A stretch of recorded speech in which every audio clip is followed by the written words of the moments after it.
There are losses that make sense. The loss of a marriage. The loss of the illusion that the person you chose was who you thought they were. Those losses hurt.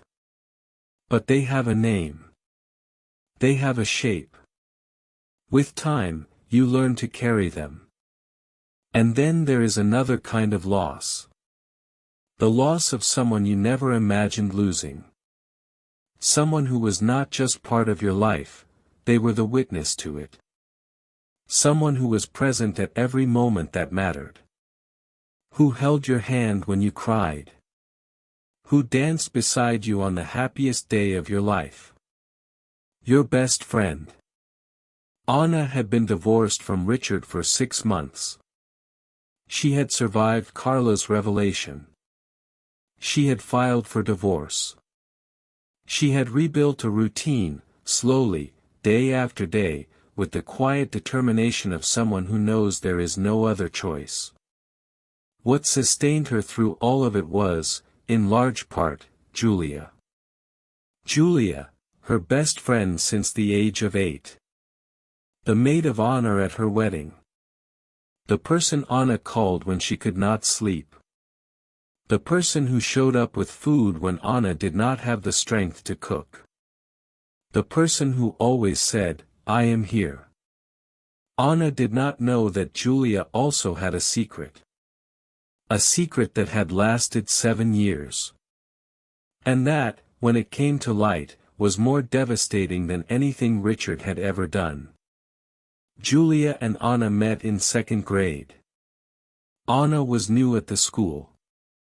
Shy, quiet, still adjusting to the new neighborhood her family had moved to.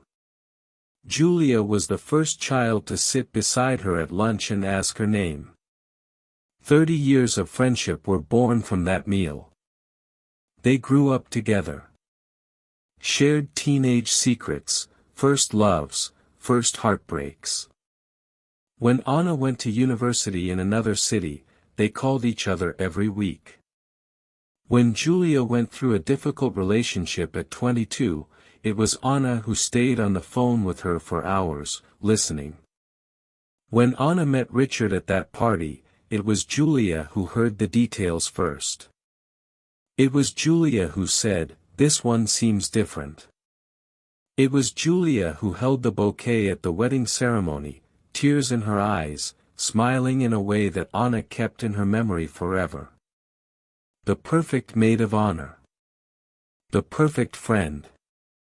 When Anna's marriage began to show cracks, the silences, the absences, the phone always face down, it was Julia who listened to her doubts.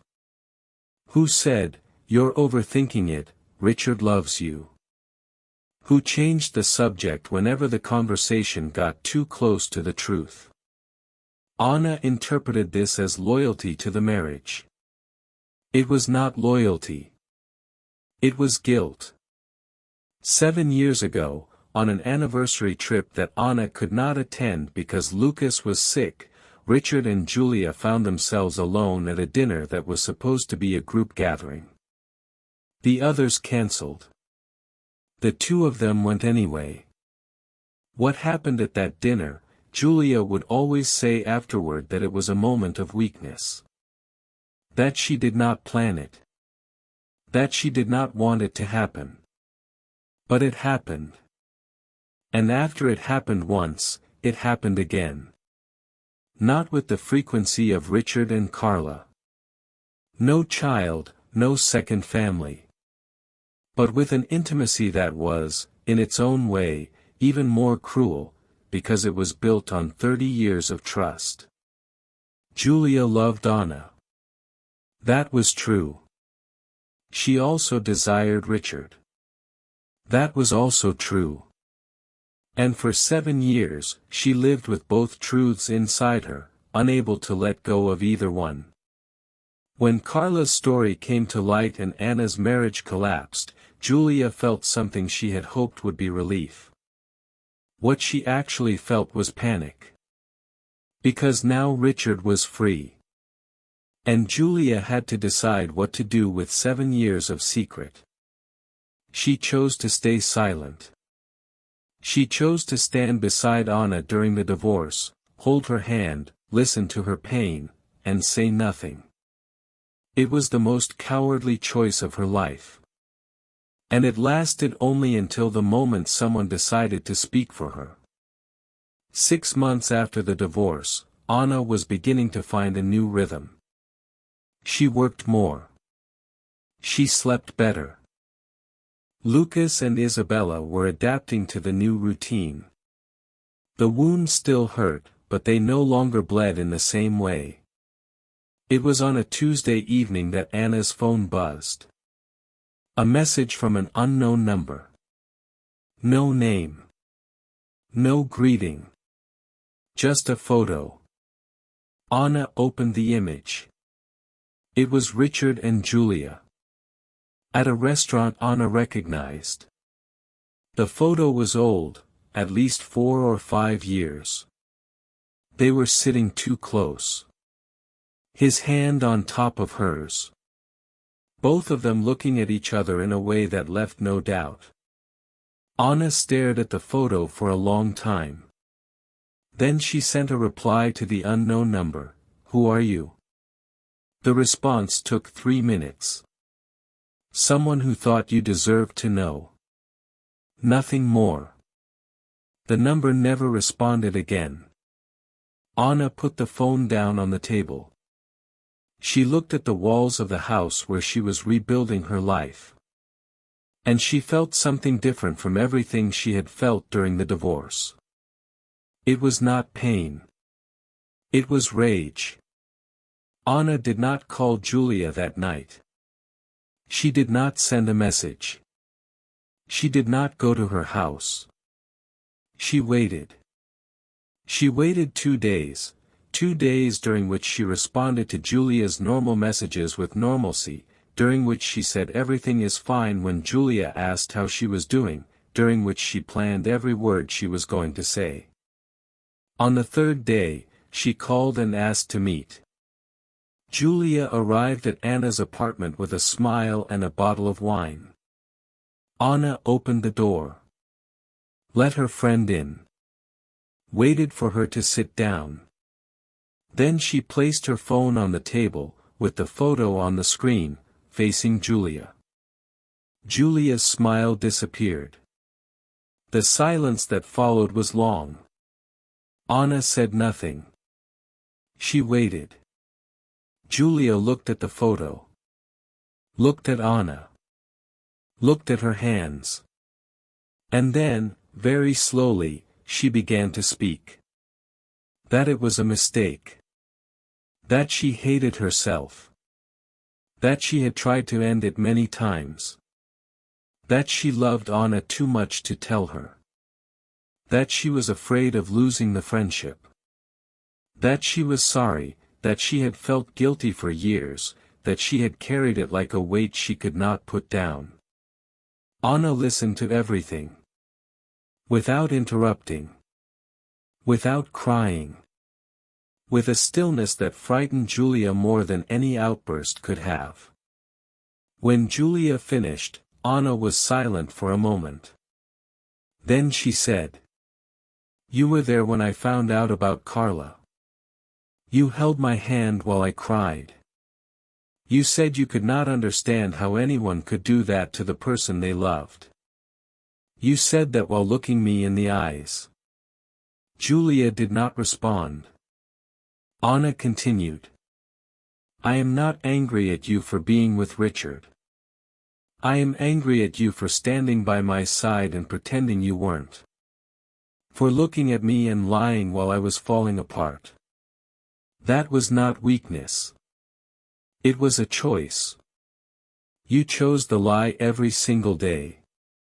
The bottle of wine sat unopened on the table. Neither of them touched it.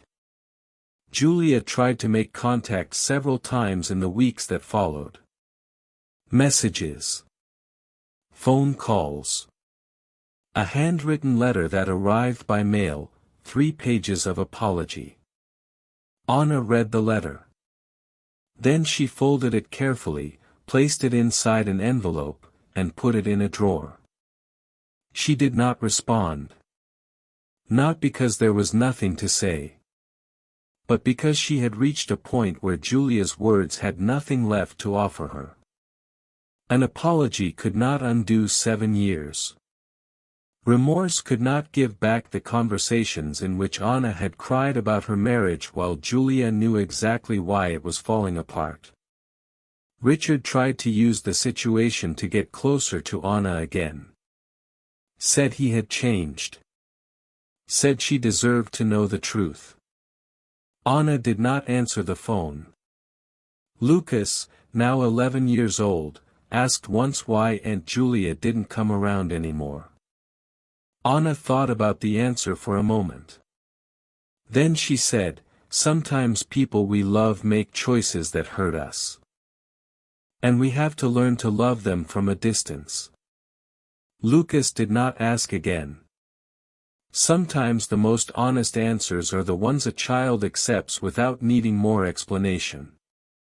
There is a difference between forgiving and continuing.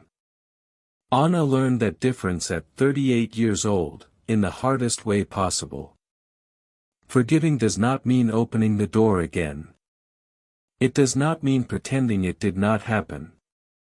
It does not mean the pain disappears or that the betrayal stops mattering. Forgiving, sometimes, simply means putting down the weight.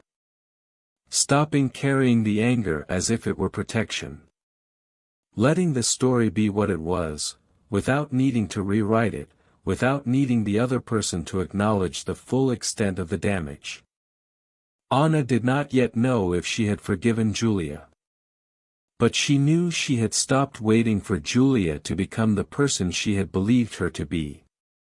And for now, that was enough. She still woke up sometimes in the middle of the night thinking about one specific memory, the wedding day, Julia in her blue dress, holding the bouquet, smiling with tears in her eyes. That image was real. That joy was real. And the betrayal was also real. Sometimes life does not choose between the two things. Sometimes both exist at the same time, in the same place, in the same person. And you learn to live with the complexity of that. Or you learn to live without it. Anna chose the second option. And moved forward.